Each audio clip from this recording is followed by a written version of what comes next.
يقول يا أهل العقول الزاكية كان توحون، أصغوا دقايق موجزة واسمعوني، واصحوا وخلوكم معي لا تسجون، ولخت بعض أوقاتكم فاعذروني.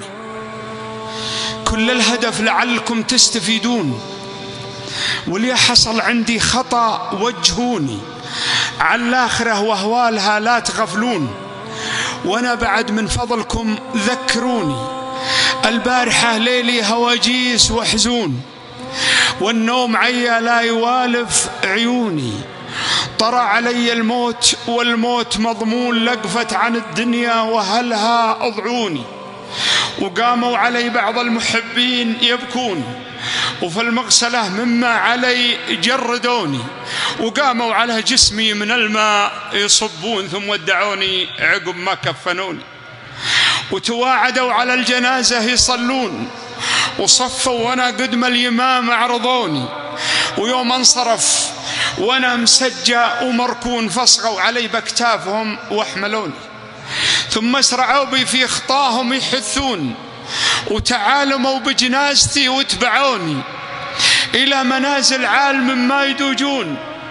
من يوم صادتهم يدين المنوني، دخلتها محمول والناس يمشون على مشارف منزلي، نزلوني ثم خلخلوني لأسفل القبر بالهون، ورخوا علي الأربطة ودفنوني. وقفوا وانا في باطن الأرض مدفون، الله يسامح كل من سامحوني.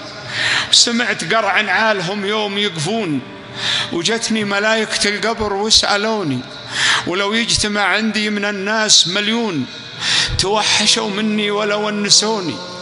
ومسيت في قبري بالأعمال مرهون، وحال التراب وصفت اللبن دوني، وتوافدوا على محلي يعزون، وزاروني الأصحاب ما حصلوني.